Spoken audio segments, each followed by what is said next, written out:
नमस्कार मित्रों, हमारे चैनल में आपका स्वागत है। आज हम सुनेंगे नवरात्र आरंभ। आश्विन मास की शुक्ल पक्ष की प्रतिपदा से नवमी तक को नवरात्र करते हैं। कलश स्थापन, दुर्गा पूजन सामग्री, गंगाजल, रोली, मौली, पान, सुपारी, धूप बत्ती, घी का दीपक, फल, फूल की माला, बिल्वपत्र, चावल, केले का खंभा। वंदनवार के वास्ते आम के पत्ते, चंदन, घट, कलश, नारियल, हल्दी की गांठ। पंचरत्न, लाल वस्त्र, पूर्ण पात्र, गंगा की मृत्तिका, जौ, बताशा, सुगंधित तेल, सिंदूर, कपूर, पंच के वास्ते चना, खीर, हलवा, फल इत्यादि, मधु, चीनी, गाय का गोबर, गौमूत्र, गौ दूध, गौ दही, गौ घृत, दुर्गा जी की स्वर्ण मूर्ति अथवा मृत्तिका सुगंध, नैवेद्य की प्रतिमा।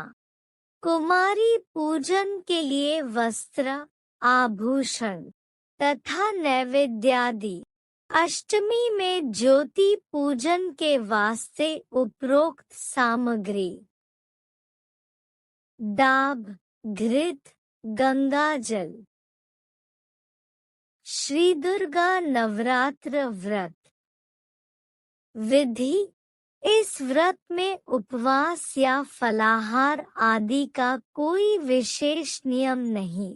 प्रातःकाल उठकर स्नान करके मंदिर में जाकर या घर पर ही नवरात्र में दुर्गा जी का ध्यान करके यह कथा पढ़नी चाहिए। कन्याओं के लिए यह व्रत विशेष फलदायक है। श्री जगदम्बा जी की कृपा से सब विघ्न दूर होते हैं। कथा के अंत में बारंबार दुर्गा माता तेरी सदा जय हो का उच्चारण करें। अब हम कथा सुनेंगे। एक बार गुरुदेव बृहस्पति ने ब्रह्मा जी से पूछा, है भगवान, नवरात्र व्रत करने की विधि एवं उसके फल को मैं आपके मुख से सुनना चाहता हूँ। बृहस्पति का प्रश्न सुनकर ब्रह्मा जी ने कहा, हे बृहस्पति, पूर्व काल में जिसने इस व्रत को किया था उसका पुनीत वृत्तांत मैं तुम्हें सुनाता हूँ। मनोहर नामक नगर में एक अनाथ नाम का ब्राह्मण रहता था। वह भगवती दुर्गा का परम भक्त था। उसके सुमति नाम की एक रूपवती कन्या हुई।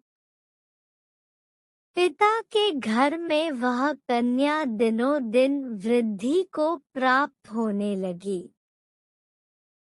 जब वह कुछ समझदार हो गई, वह भी अपने पिता के साथ देवी पूजा में प्रतिदिन भाग लेने लगी। एक दिन वह अपनी सहेलियों के साथ खेलने के कारण पूजा में सम्मिलित नहीं हुई।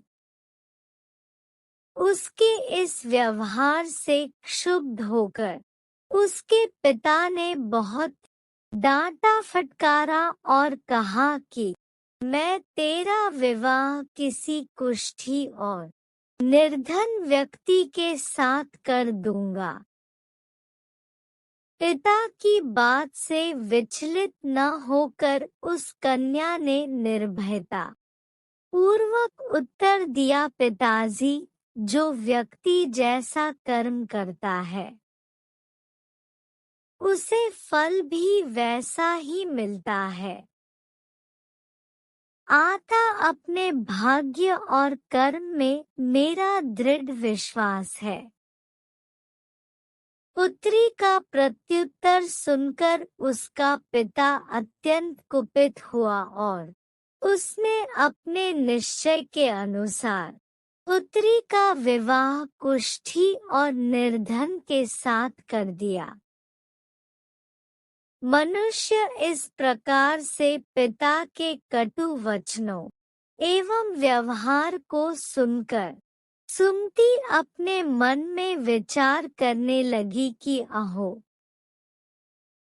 मेरा बड़ा दुर्भाग्य है कि जिससे मुझे ऐसा पति मिला। इस तरह अपने दुख का विचार करती हुई वह सुमति अपने पति के साथ वन चली गई और भयानक वन में कुशायुक्त उस स्थान पर उन्होंने वह रात बड़े कष्ट से व्यतीत की। उस गरीब बालिका की ऐसी दशा देखकर भगवती पूर्व पुण्य के प्रभाव से प्रकट होकर सुमति से कहने लगी कि हे दीन ब्राह्मणी, मैं तुम पर प्रसन्न हूँ, तुम जो चाहो वरदान मांग सकती हो। मैं प्रसन्न होने पर मनवांछित फल देने वाली हूँ।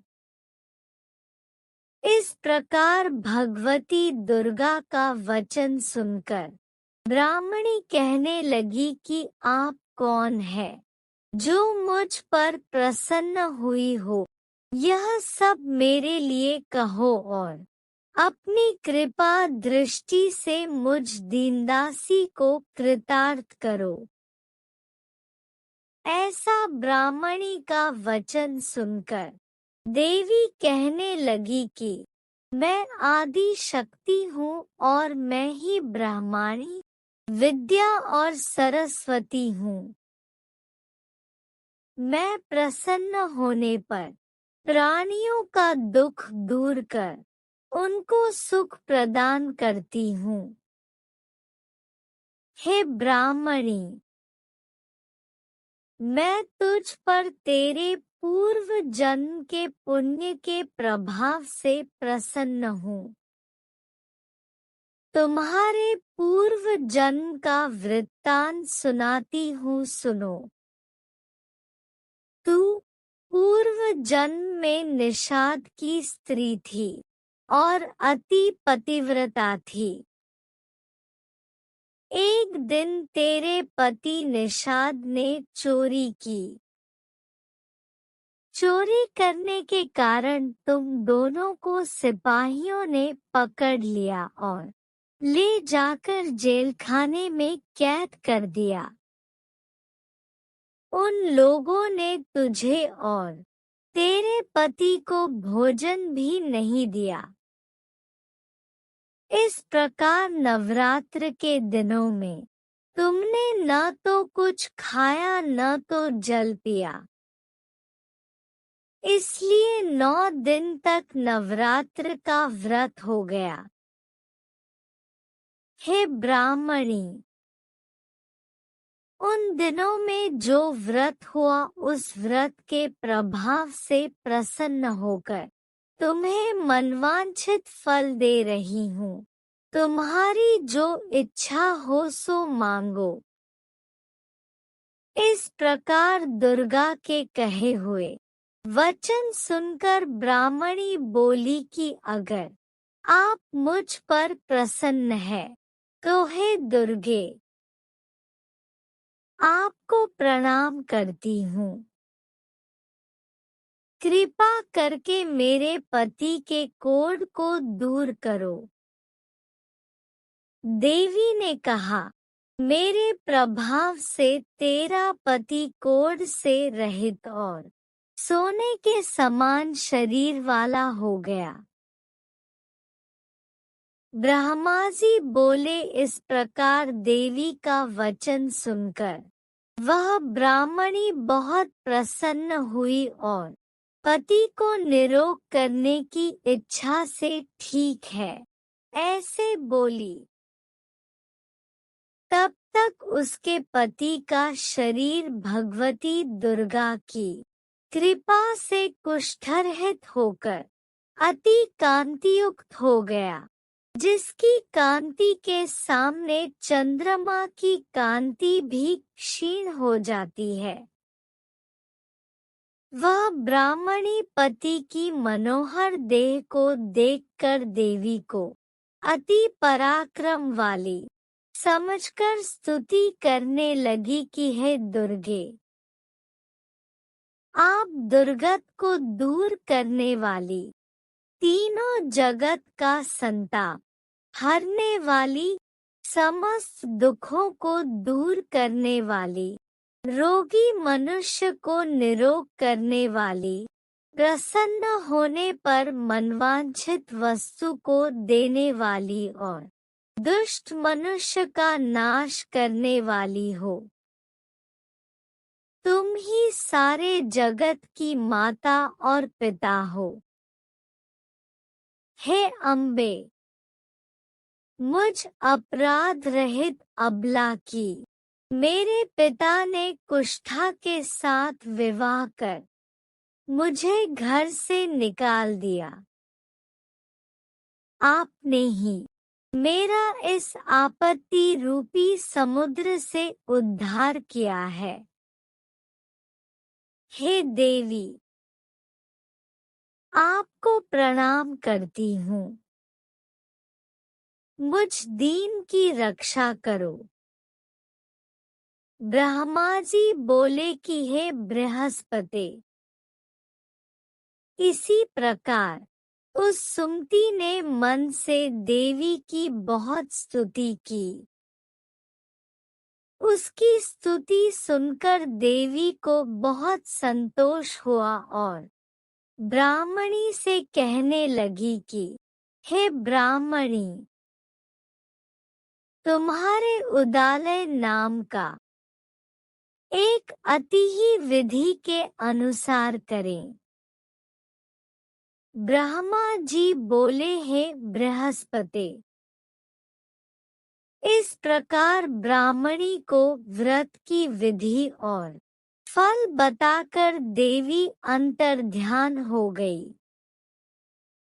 जो मनुष्य या स्त्री इस व्रत को भक्ति पूर्वक करता है, वह इस लोक में सुख प्राप्त कर अंत में मोक्ष को प्राप्त होता है।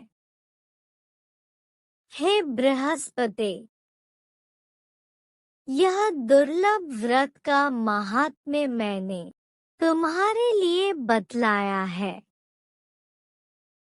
ऐसा ब्रह्मा जी का वचन सुनकर बृहस्पति जी आनंद के कारण रोमांचित हो गए और ब्रह्मा जी से कहने लगे, हे ब्रह्मा जी, आपने मुझ पर अति कृपा की, जो अमृत के समान इस नवरात्र व्रत का महात्म्य सुनाया। हे प्रभु, आपके बिना और कौन इस महात्म्य को सुना सकता है।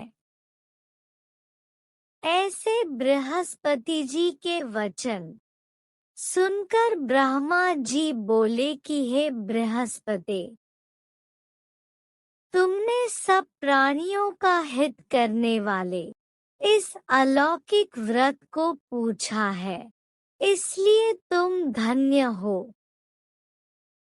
यह भगवती शक्ति संपूर्ण लोकों का पालन करने वाली है।